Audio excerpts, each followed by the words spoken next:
save the king! But what do you have to destroy in order to save the king?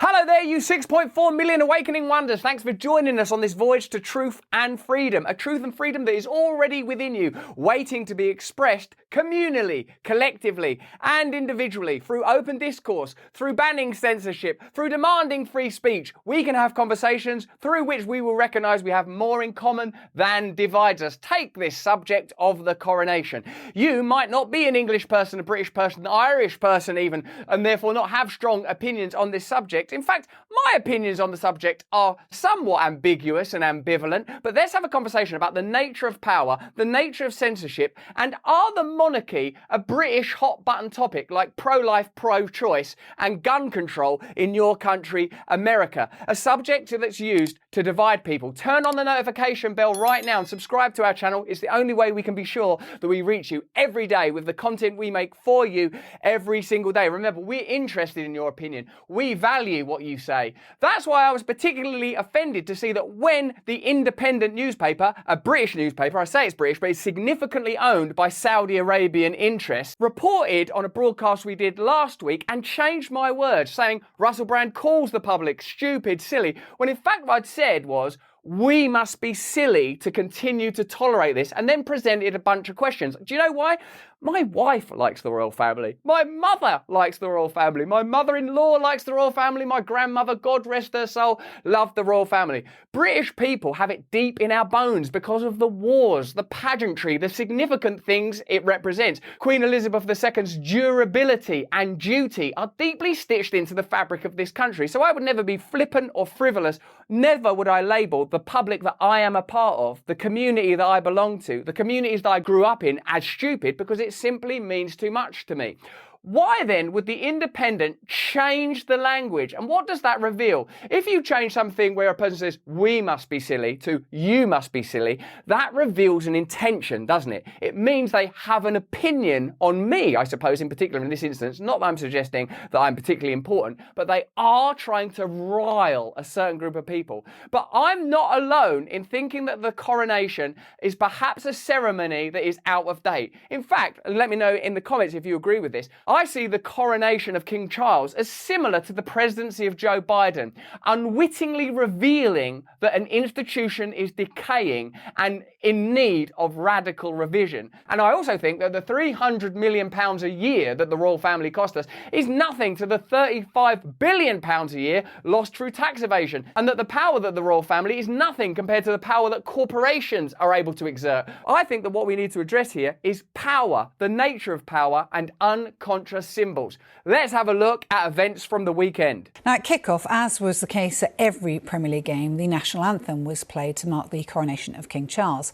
And as expected, there were widespread boos and jeers at Anfield. Now, Liverpool fans have been booing the national anthem since at least the 1980s in protest against the establishment and its treatment of the city. The treatment of the city they're referring to includes the Hillsborough disaster, where it has been proven that in that instance the police lied. And the Sun newspaper famously published a headline, "The Truth About Liverpool Fans," in which they lied, like newspapers regularly and ordinarily do, in order to carry their own agenda. Let me know in the chat and the comments if the booing of the Liverpool fans is a kind of indication that the decentralisation that we continually talk about on this channel is a necessity. Would the people of Liverpool much rather run their own city and their own principality rather than being somehow tied to a centralised institution, whether that's monarchical or parliamentary? Let me know in the comments.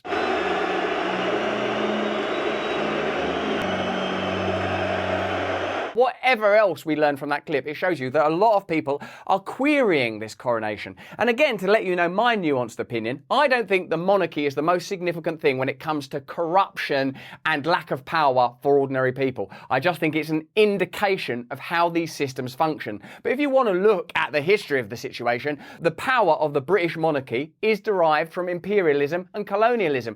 In this country recently, we've had a conversation about removing the ships from the Manchester United and Manchester City badges. Well, if you want to take the ships out of those badges because of the connections to slavery that indicates, you have to have an honest conversation about the royal family, don't you? Let me know in the chat and the comments. There was another procession along the Mall this morning.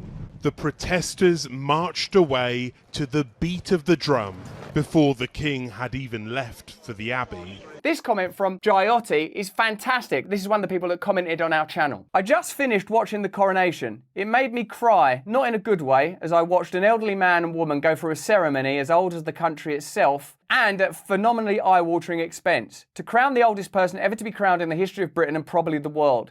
It made me think of his mother at her coronation and how young and strong and peachy fresh she was, filling the nation with hope and promise for the future as we recovered and rebuilt the country and the population after World War II. My ineffable sadness was not relieved by the spectacle, the pageantry and the pomp of it all. It made me think of the poverty-stricken, the homeless, the trapped, the sick and the disabled, the mentally ill, the orphaned and the elderly. So people who have affection for the royal family, people that revere Queen Elizabeth II, and you can watch our video on Queen Elizabeth II's passing here and judge for yourself whether I respect the monarchy and what it represents and the way that it's connected to ordinary British people. But when you hear those Liverpool fans, when you see the poverty in this country, when you see that there's an energy crisis while energy companies profit, while you see nurses and doctors and teachers striking just a couple of months after it was painting rainbows on the windows, and they're our heroes and protect key workers, you have to recognise we are at a time of reckoning and conversation. And when you see a newspaper attack someone who's willing to speak out on those subjects, it shows you the establishment, in this case Saudi Arabian owned, have an agenda. Let me know what you think in the comments. We were arrested for having t-shirts and flags, she says. Officers have been given new powers this week to police protests. What, sorry? That's interesting. You've given the police more power. You're militarising the police. That's happening in America. That's happening in Canada. And all over the world, new bills to censor you on social media and elsewhere, even for information you haven't published, are being passed in what are called the Five Eyes countries, thanks to the revelations of Edward Snowden, a man who's currently in Russia. You have to recognise who your heroes are and who your heroes are not. And they've said they'd have low tolerance for disruptive behaviour. Wow! Low tolerance.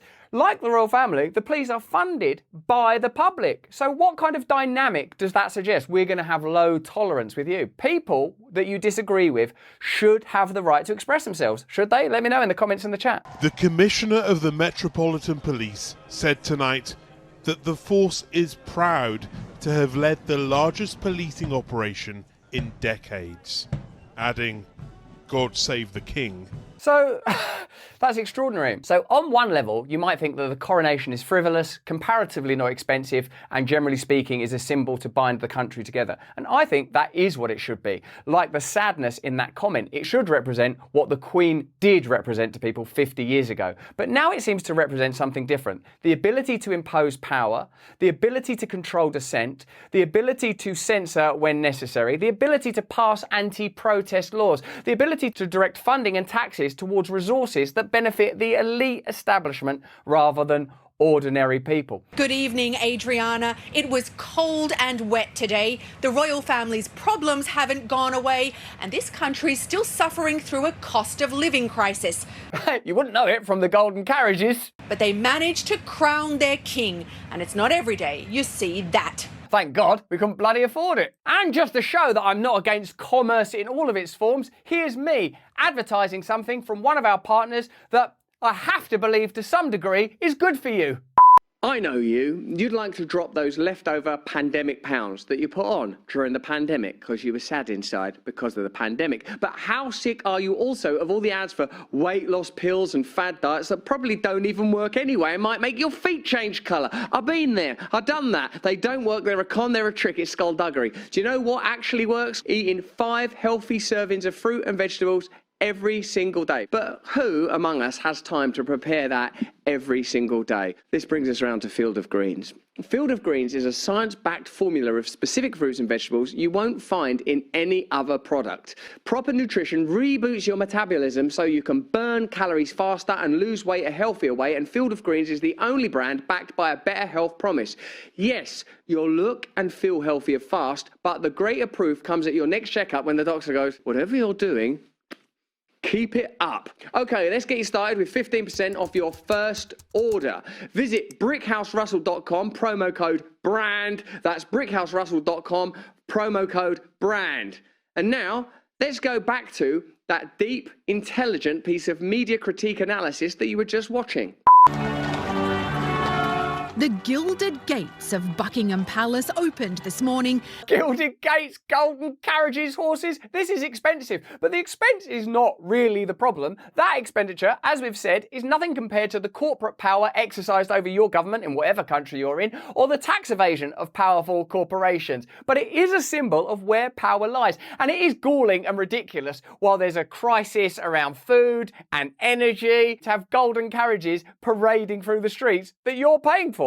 The heavens opened, but that couldn't stop Charles's march towards his destiny. Well, of course not. They're not going to say we're not going to cancel it because it's raining in England, although the superstitious and the spiritual among us will say, oh, the Lord wept upon this day. Through the heart of Westminster in central London, protected by over 1,000 members of the British Armed Forces. Oh, that's interesting. 1,000 members of the British Armed Forces. So that's some considerable freight behind this meaningless, fun symbol, isn't it? You'll notice that the word serve was used a lot more than the word rule or reign. That because Queen Elizabeth II, in her durability, her endurance, her duty, somehow embodied all of our grandmothers and their quiet ability to suck up a couple of world wars and still deliver an omelette, has somehow been projected onto this archetypal, symbolic central family. Now, talking of service has become a kind of bait and switch. We're just serving you, we're just serving you. Serving us what? Golden carriages that we can look at when half the population are bloody starving and can't keep the lights on?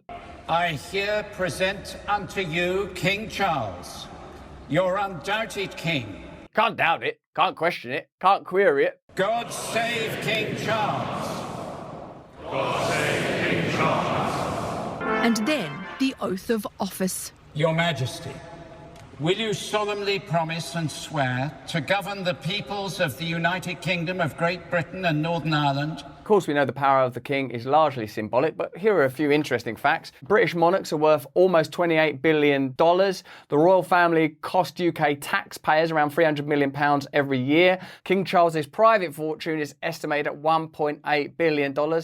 Charles did not have to pay inheritance tax on his massive wealth he inherited from his late mother, including the Duchy of Lancaster, which brings in around $24 million a year with net assets of around $1.2 billion. I don't even begrudge them all of that. I just feel it's worth having a conversation about what that represents during a cost of living crisis, and that cost of living crisis is brought about by the control and management of resources and our belief that things can't change and shouldn't change. I'm simply offering you this possibility. Things can change. Do you not think that the people of Liverpool will be better off governing their own community? I'm talking about entirely different economic models. I'm talking about, in necessary instances, arresting technological process where it denies people jobs. I'm talking about collectivizing and localizing the control of your own food resources. Grow your own food, control your own energy at the level of cities and principalities democratically. And if you think that's a crazy idea, have another look at this ceremony and we'll talk about what's crazy. The most sacred part of the ceremony is the anointing,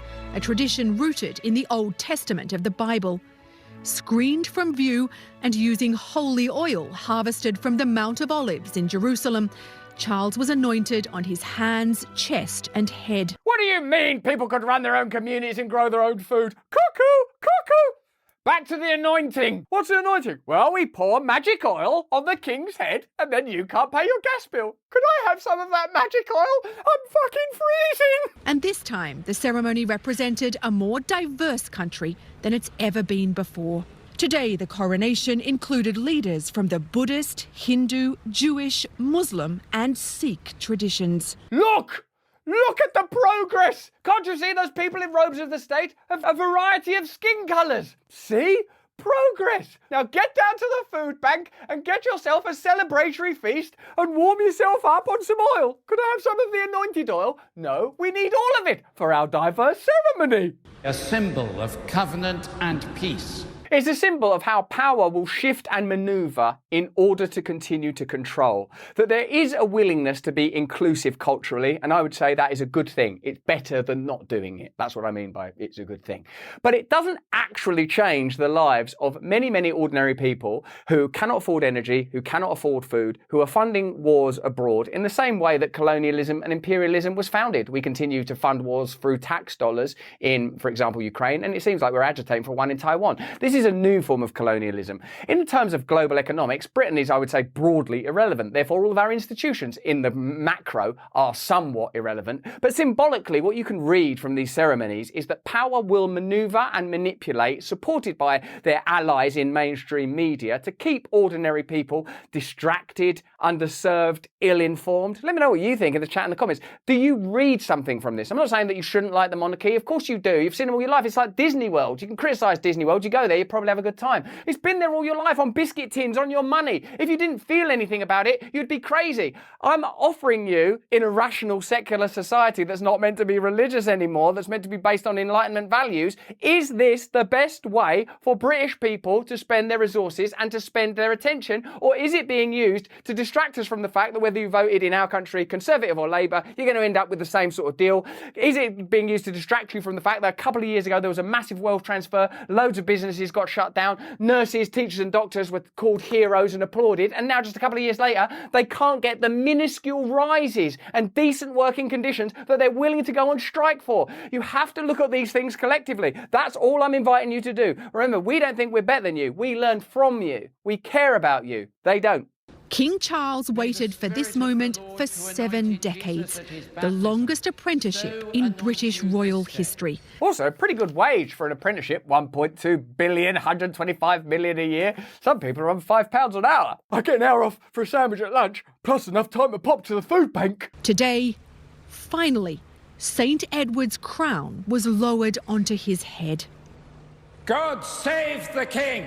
He don't even look like he's that into it, does he? He's like a normal person. I actually shook hands with King Charles, as he now must be known, once. And this is not a personal attack on individuals or human beings. They didn't ask to be them any more than you asked to be you. I'm simply inviting us to have a conversation about the way that power, wealth, and revenue are distributed and the potential for amending systems in a way that seems to be trying to be born. In the same way that you can witness that these ceremonies and institutions are being held up with incredible effort, 6,000 armed police, you can see from the anger in Liverpool that people want decentralised power and control over their own resources. Let me know in the chat in the comments if you agree. Crafted from 22-carat gold in the 1600s, the crown's trimmed with ermine and festooned with over 400 precious stones, including rubies and sapphires.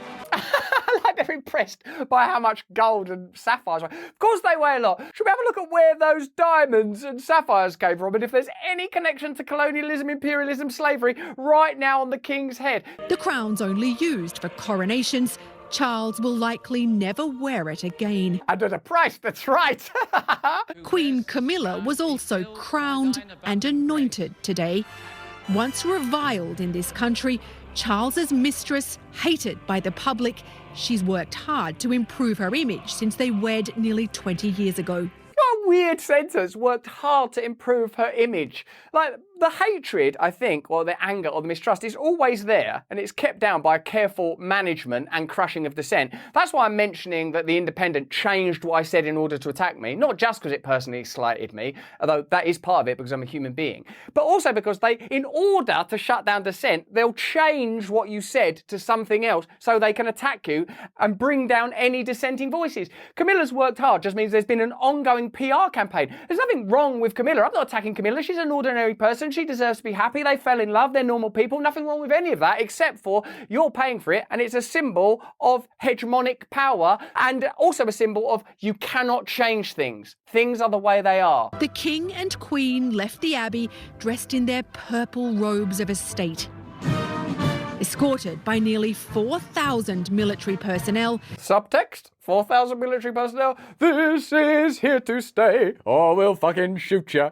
The monarchy as an institution still has overwhelming support in this country. Does it? Take a trip to Anfield, baby. Again, I don't have really a strong opinion. I just have an inquiring mind, like you. I just want to understand the truth. And I'm serious when I talk about changing the world. For me, it's not like, yeah, we've really got to change the world in ways that doesn't affect the interests of the powerful. No, you have to look at power. Power is what ordains the way that life is governed. That's what power means. Notably absent from the balcony were Harry and Meghan, as well as the King's disgraced brother, Prince Andrew. But the crowds today came to celebrate the monarchy and witness history in the making. Send him victorious, happy and glorious, they sang. God save the King. It is an amazing spectacle. It does look incredible. It is fascinating. History, pageantry, tradition, these are all wonderful things. But I feel that they are things that we could access in our own lives and our own community for better value. Again, I don't think that the royal family is the centre of the problem. I don't think it's the most significant problem that we're facing right now. I see it primarily as a symbol of intransigence, i.e. things are this way, they must remain this way. Note that new protest laws were introduced simultaneously. Note that around the world, new censorship laws are being lobbied for so that channels for free speech, like this one, can be shut down, monitored and controlled. And note even that my modest critiques of the royal family were altered so they became aggressive attacks on ordinary people. Isn't that interesting? Why do you think they want to do that? Because they want to turn us against one another so they can continue to be a Saudi Arabia funded newspaper with the ridiculous name The Independent, so that during the pandemic we can be told that we're all in this together while the country and the world is torn apart, so that doctors and teachers can be marched like lambs to the slaughter into workplaces that may have been unsafe for all we knew at the beginning of the pandemic, only to be abandoned when they go on strike for reasonable working pay and conditions just a couple of months later. What I'm talking about here is real principles and real values. I know you have them because I learned them from you. I learned them alongside you. I grew up in communities that love the royal family. I went to street parties as a little boy, and I've got nothing against those individuals. In my own family right now, in my own house, there are people that love the royals. I'm saying that in a democracy, people should have open conversations about power.